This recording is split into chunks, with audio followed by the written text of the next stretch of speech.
Ladies and gentlemen, independent Americans around the country and around the world, happy winter, happy Olympics, happy bizarre times continuing.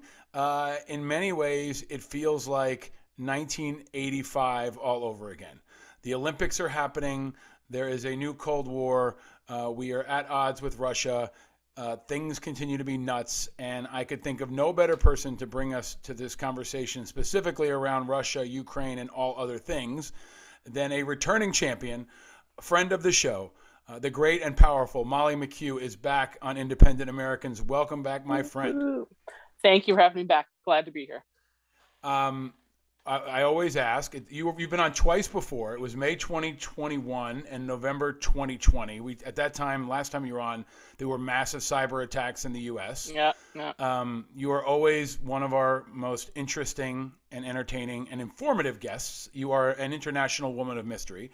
So in building off of that, I've got to ask you, where are you and how are you? Alas, I am still in Washington, although I have actually traveled since the beginning of the pandemic now, which is like a miracle. But I wish I was further to the east just now. Let's just say that. I'm okay. I'm teaching again this semester, so I'm just like, you always forget how much time that takes and how you want to engage all of these great young smart students and make them into better proto-humans, but like it takes a lot of time. I'm good. I've got a lot going on. And of course, like anyone who does what I do, we're all trying to do stuff around Ukraine. So it's complicated, but I'm okay. I just got a lot going on. Well, I appreciate you breaking that to spend time with us again. And it is complicated. And that's why I wanted to talk to you. So, we have this backdrop of the Olympics. We have Putin sitting in the stands. We've got a lot of chatter of all kinds. I wore my USA BMX shirt. You asked me when we were I what was is wondering, that shirt? like, what are the wings on your shirt? Since we're going to talk about Russia here, I grew up in the 80s, which like it sparks all these images of Red Dawn and Ivan Drago and all these images of being in the Wolverines and fighting the Russians. But you watched Red Dawn. How old were you roughly when you watched Red Dawn? Do you remember? Like young enough that it was like probably like 11. Probably like so 11. it was like a formative thing for you, right? Oh. Like, yeah. I mean, I am the generation and you had that the plan, wanted, right? Like you had a Red Dawn plan. I was the generation that was going to join Jed in the mountains and be in the Wolverines. Absolutely, yeah. 100%. Me too. Yeah. And so when one of my good Ukrainian friends, who was a revolutionary and an organizer of fighting and all sorts of interesting things, when he first came to the States, I made him stay with me so I could do like the full indoctrination tour of Washington. And one night I made him watch Red Dawn, and he was like, "Why are we watching this movie? I don't want to watch this." I was like, "You're gonna watch this movie."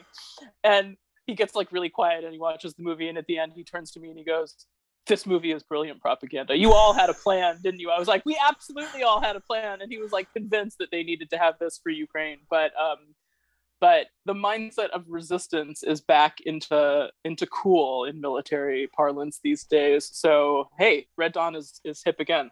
Yes, and maybe what we may end up having to see in Ukraine, and I hope you can correct me on that because I know there's a lot of differences around that. It may look like Red Dawn in 2022 style in the next couple of months if Russia does invade. And the resistance, I think, will be ferocious and dynamic. You have many contacts in Ukraine. I have many friends who are there, who have served there. We know a bit about that. But what I want to start by asking you, Molly, is what are we not seeing? You are an expert on misinformation, on cybersecurity and attacks. There's a talk about, will Russia invade Ukraine with 100,000 troops on the border? What's already happening? Because I feel like, and what I've read and seen is that cyber attacks and other disruptive things are already happening, and maybe have been happening for some time. So can you start with that? What's already happening that most people aren't seeing? Yeah, I'm gonna answer this in three parts. One is the stuff we don't see, gray zone, blah blah blah. Second will be but the war has already been 8 years, and third will be the stuff that's actually about us. And I think that first category, which is everywhere, kind of persistent Russian cyber activity, either embedding in systems, preparing to embed in systems, creating backdoors, cultivating pathways. I think Ukraine has been very much already a testing ground for a lot of the newer sort of how do we get in? Can we shut down whole power grids? What will that look like? What will the effects be? How fast can people respond? I think it is inevitable that if there is some sort of larger attack on Ukraine, a component of it will be something cyber to disrupt how the government commands and controls its own structures, to disrupt the public, to create panic. If you can shut down banking, people freak out, things like that. The same kind of things they did in Estonia in 2007. They tried to do in Georgia in 2008, less successfully. It wasn't as much of a factor, but it definitely created the, oh my God, what's going on sense. And then ongoing in Ukraine from 2014, there's been power grid attacks, water system attacks.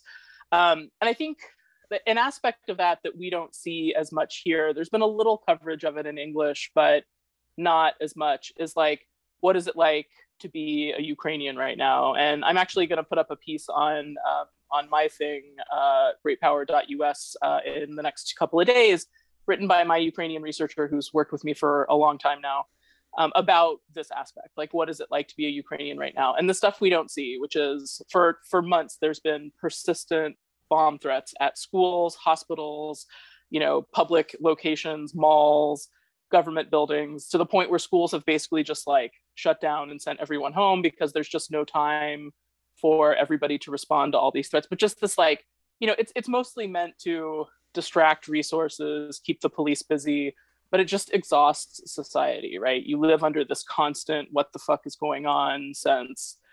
So stuff like that has been happening. There have been smaller cyber related disruptions, nothing huge, but just little things.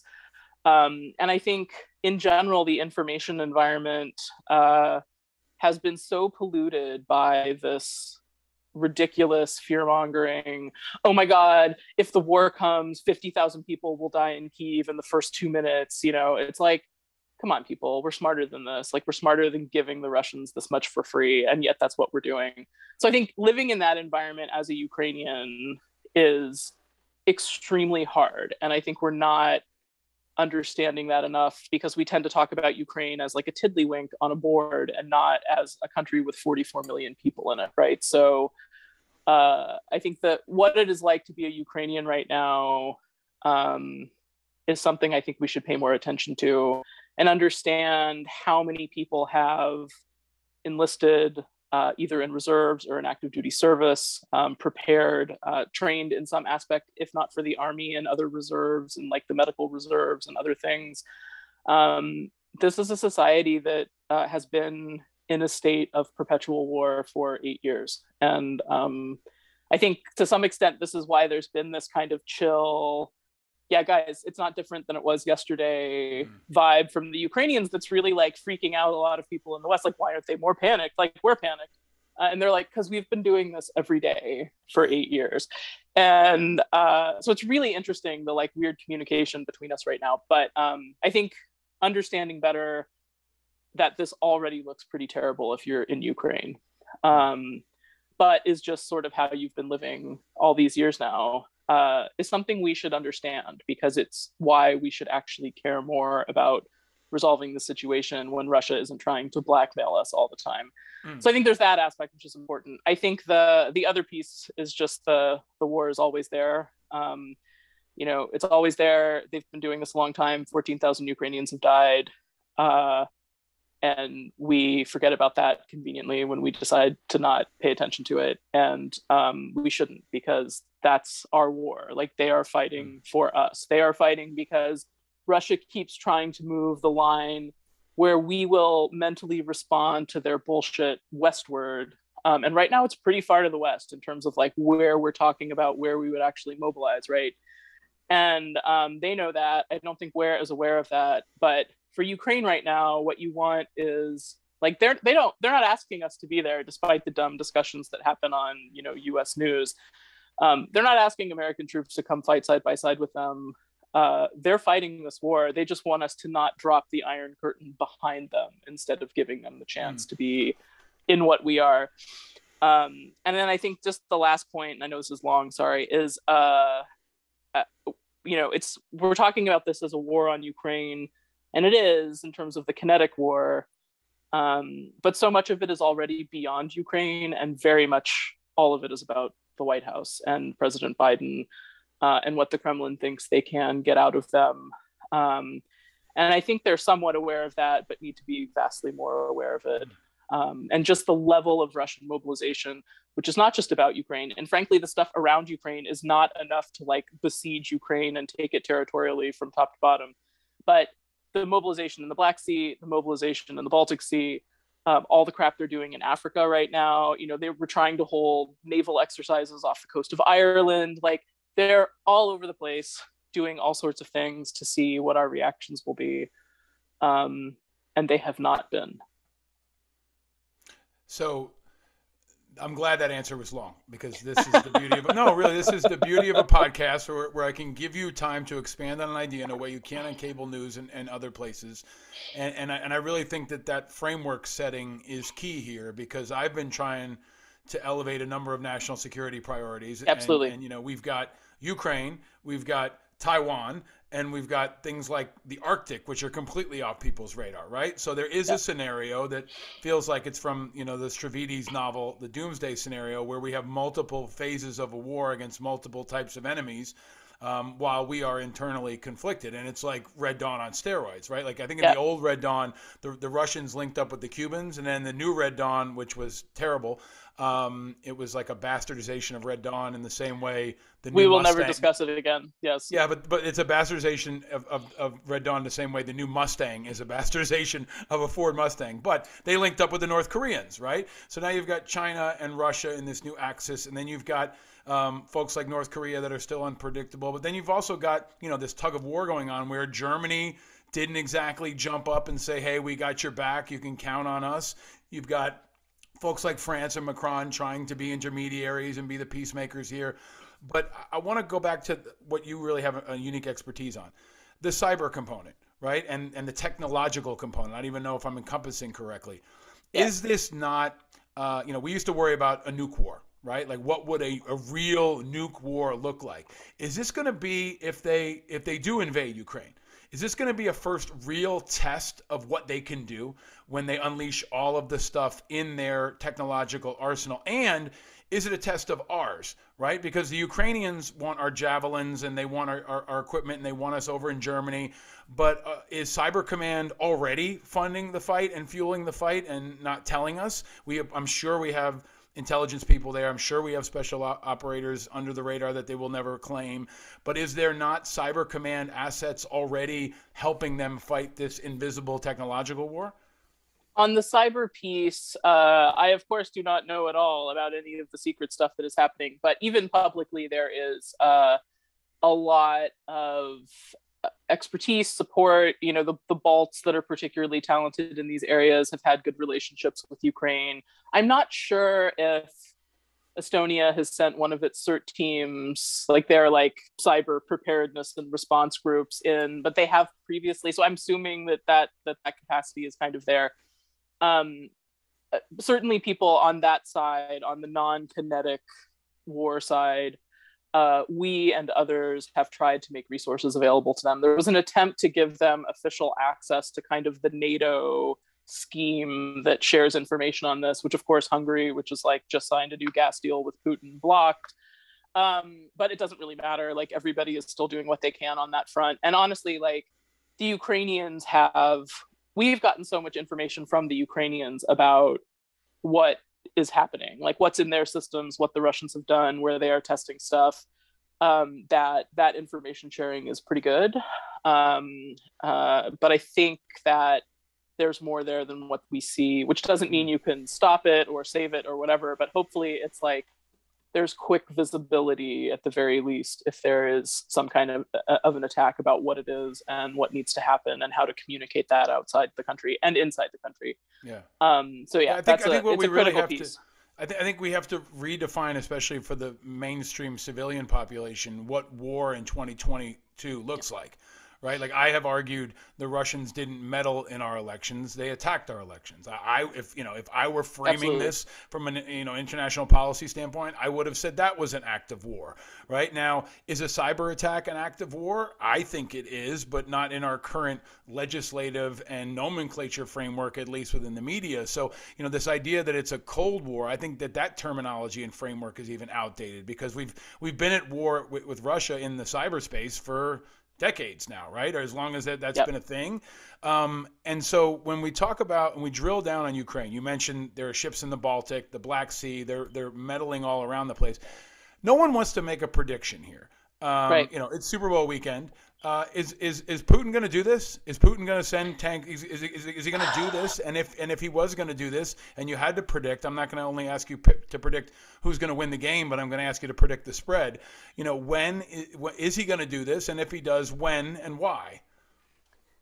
So I think the ultimate horizon that I would look at for right now, and obviously this is a dodge of an answer, but Putin turned 70 in October.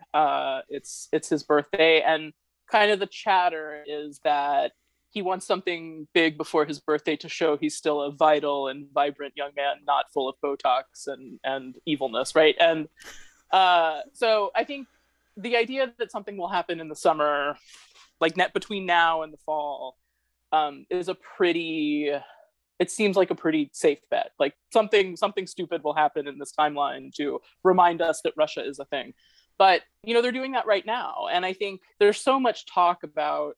I mean, yes, this mobilization is huge, right? Like so much Russian personnel, materiel, their battle technical groups have been mobilized and moved to the west.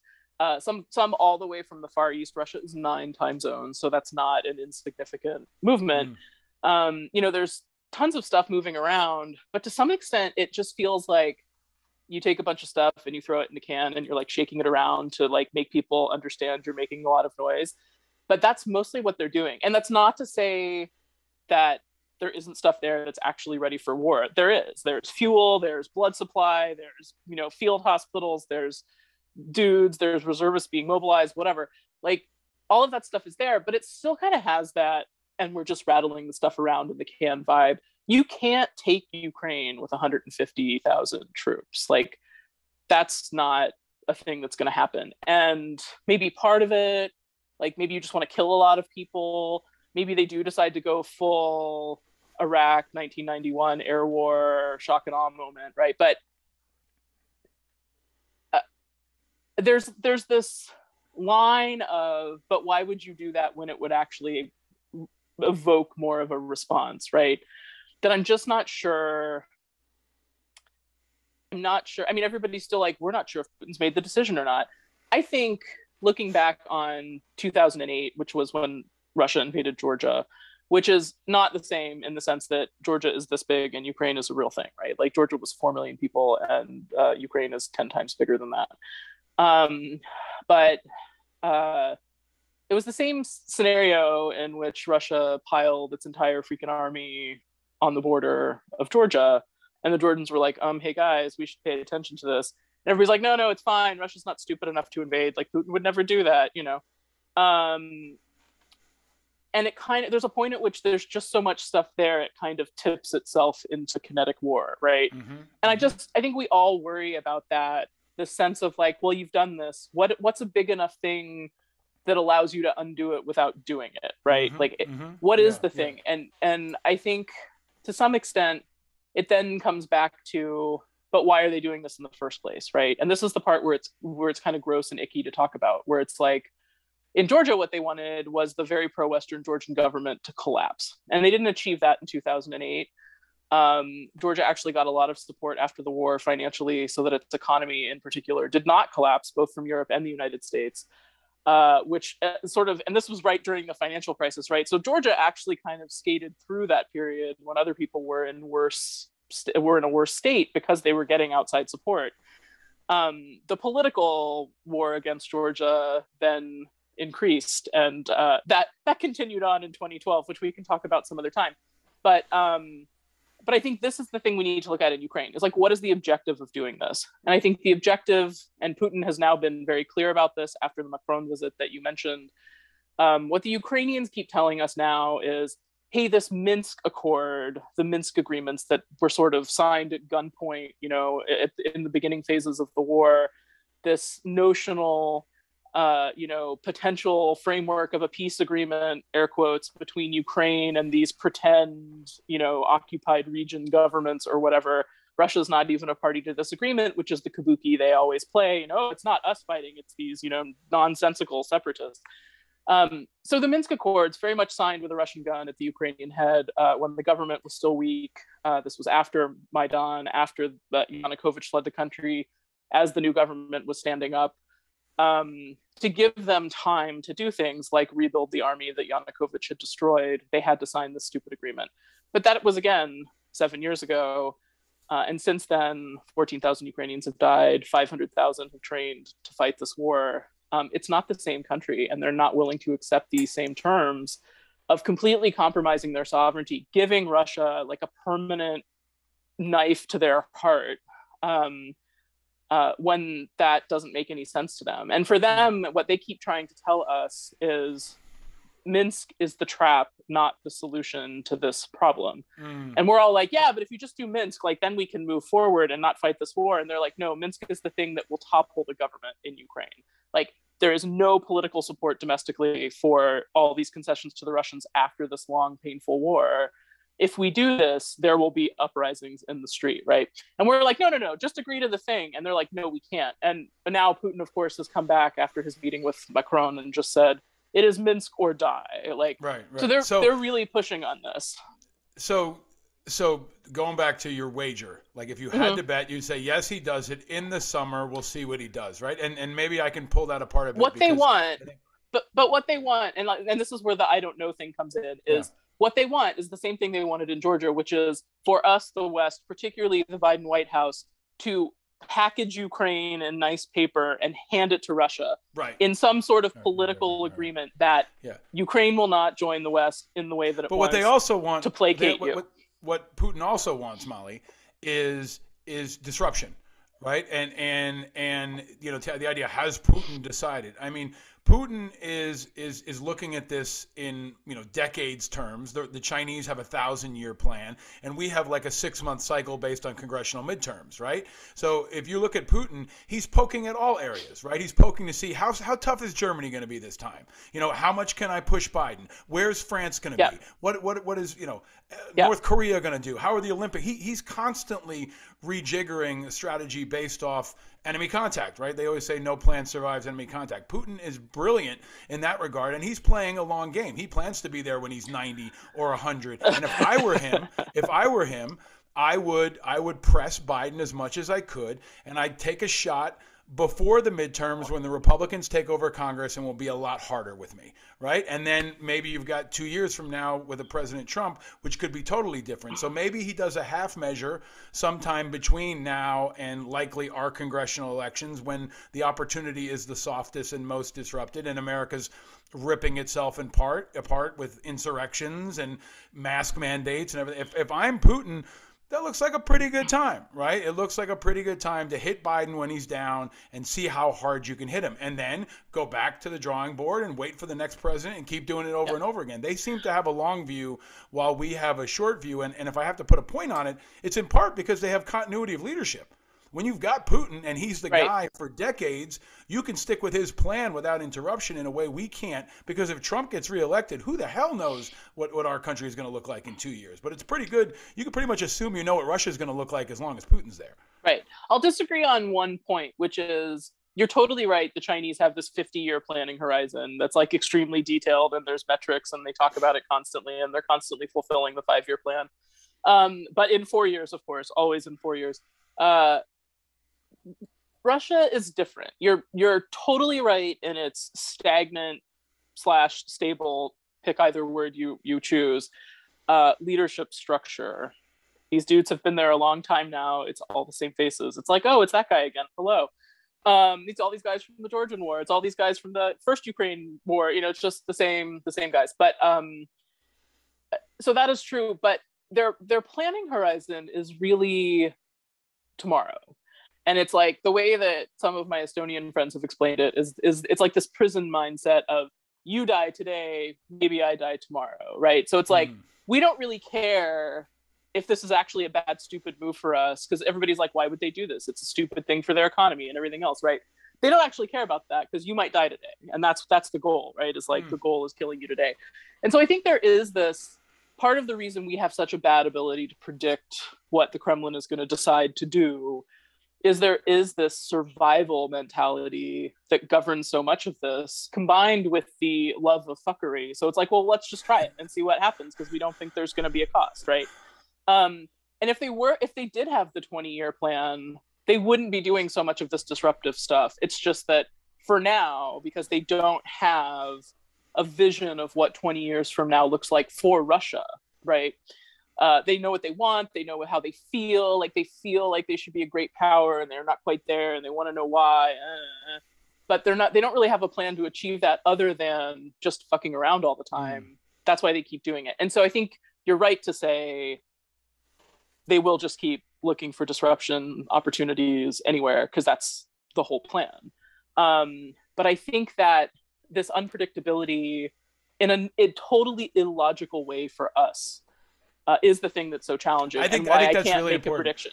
I think that's really important. That insight is really important, because America's always projecting our own constructs on everyone else, and that you identifying this as a survivor mentality. The prison yard, I'm going to shank you before you shank me, right? And even, love of fuckery is going in the subtitle of this episode, because that is so perfect and so true. Is. Like, it's a joy that comes from planning fuckery. It's geopolitical trolling, right? It's like, I'm going to fuck with you. And that might have to be, if we can get you to do your own podcast at some point, we might have to call it love of fuckery. But let me ask you, because this has been really, really valuable and insightful, and this is why I love having you on the show, because you pull this apart in ways that I don't hear anybody else doing it. And frankly, cable news and other places, even the PBSs and the NPRs, don't go deep enough.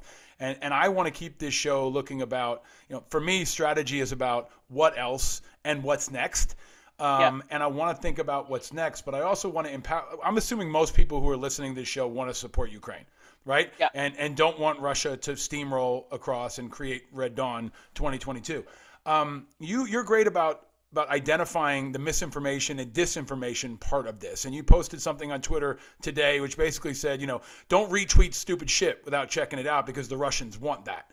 Can you talk about what average person listening right now who's on social media, maybe not, living in Ukraine and what can an average American do, an average independent American do, to help support this in their own little way right now?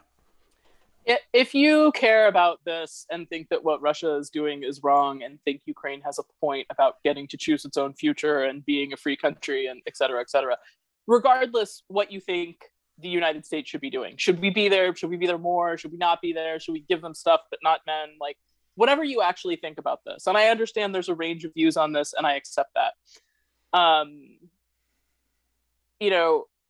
Don't create the information environment that achieves the opposite goal of Ukraine being able to stand up for itself. So, of course, we're all going to read the stupid Washington Post article about the 50,000 people dying in the first 4 seconds of the war. And I'm sure, honestly, that same assessment has been written about Washington if we get in a war with Russia. Like, well, all of Washington will die in the first 2 hours of the war, or whatever. Fine. Don't repost this panic mongering. Russia is so strong. Look at all its tanks moving around. Like, oh my God, we're weak and sad, and Ukraine will never survive. Like, don't. You can read it if you want, but don't post it. Like, post the opposite of that, which is, we are helping them. There is some unity within the alliance. It is not enough, but there is mobilization in the right direction on that front in terms of what we should be doing to help Ukraine. But stop helping Putin look good and strong and mighty when it's so much smoke and mirrors, when there's no need to do that. And the story is much broader than that. Can I hope you'll stick around for our Patreon members. I'm going to ask you about Absolutely. Your cat, and we'll talk some sci-fi for folks who are Patreon members. Exclusive content for you with Molly will be over there. Always sci-fi. Always sci-fi. But let me ask you a last question here, Molly, that I think is important. Every time we get into a conflict, it becomes a dehumanizing Yeah. affair. Can you tell people what do you love about Ukraine? What do you love about the Ukrainian people? Tell us what you think folks should know that they don't hear when they think of just, most folks think Ukrainians are Russians, Russians are Ukrainians. They're all like white dudes freezing, drinking vodka. Like, help us understand a bit about why you love Ukraine and what's to love about Ukraine. And so much of the international media has been this white dude smoking vodka or whatever, just like it's not always helpful. I think the thing about Ukraine that is so great is, well, it's a super diverse country in terms of what's going on there. There's a ton of really great old cultural sites and like things going on. Like there's a deep history in the country that's super fun. There's also a very young, vibrant culture in parts of the country. If you want to find hipsters, there's plenty of hipsters for you in Ukraine, which was surprising to me when I first went as well.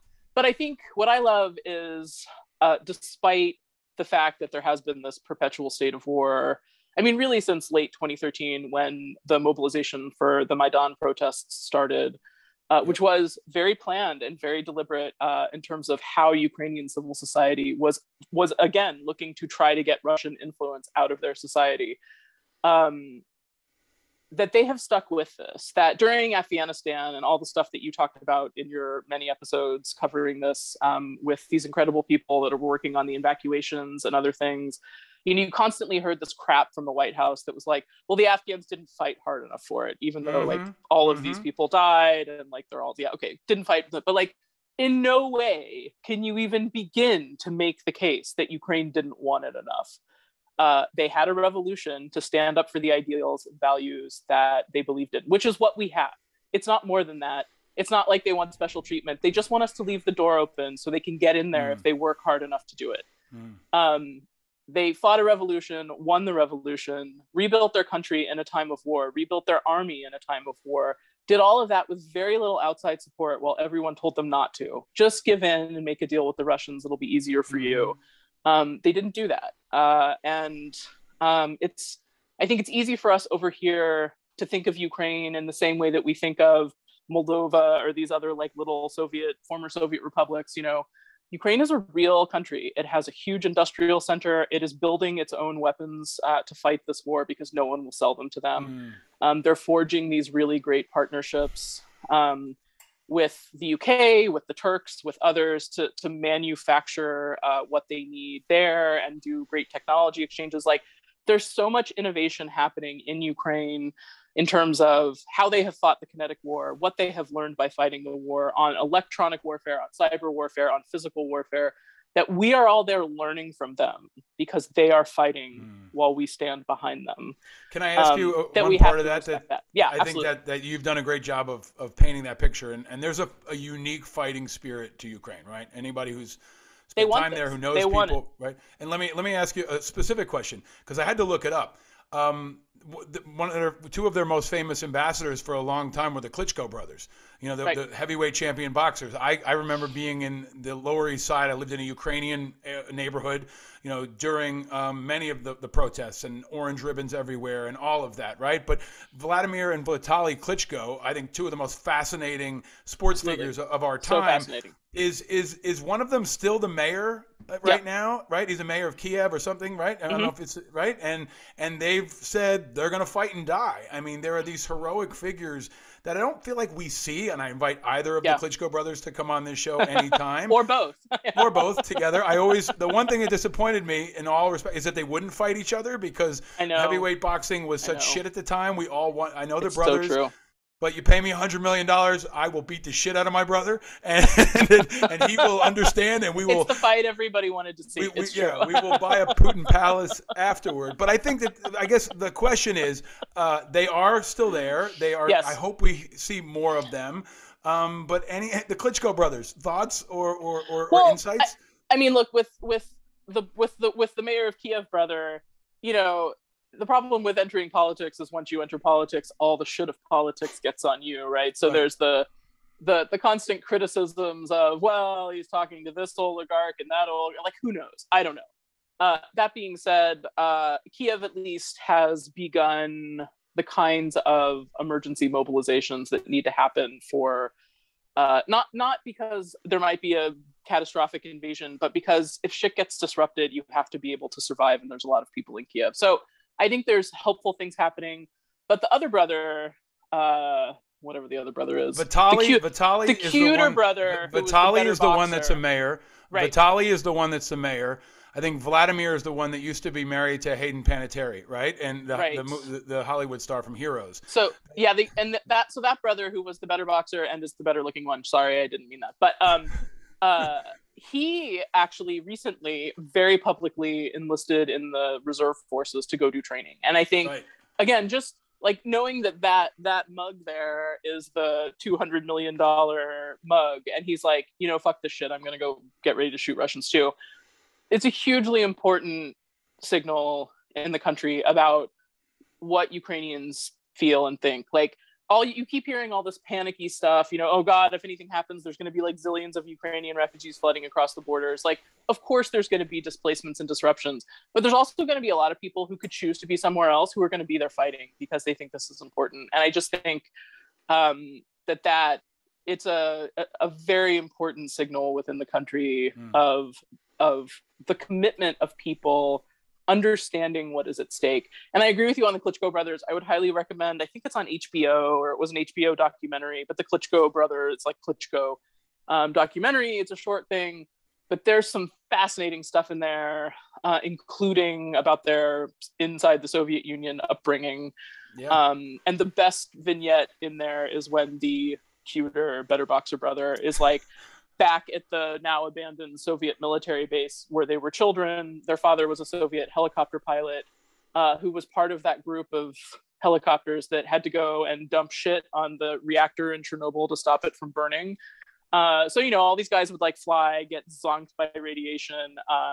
And then these helicopters would come back, land, get disinfected, like be hosed down, right? And the water from the thing would go into these two pools at this military base, and all the kids would go and play with their little paper boats at these like radioactive water pools. And there's this absolutely eerie story of the one Klitschko brother telling the story of now as a grown-up understanding they were all just like bathing in radiation for months on end, and you're like, well, maybe that's why you're 7 feet tall. Exactly. Well, that's as the son of a man who worked at a nuke plant for many years. There was long in our area a question of why were the Rykov brothers so much bigger than their father and grandfather, and it was because Dad worked at Indian Point. So it was, I'm familiar with that. A little sprinkle of radiation. A little sprinkle. But Molly McKew, you continue to be a guardian on the watchtower. You are tracking stuff that folks are not tracking, and you are among the most vigilant. We didn't get to talk about independent politics next time you come back because you've been working with Evan McMullen and others, and that's an important part of this. Super important. Every conversation on foreign policy too. Yeah, every conversation we have is not enough, so I hope you'll come back soon. In the meantime, everyone needs to follow Great Powers, follow you on Twitter, and Patreon members can stick around for a little bit more. But thank you for all you do. Thank you for keeping the watch, and we will pray for peace and prepare for war.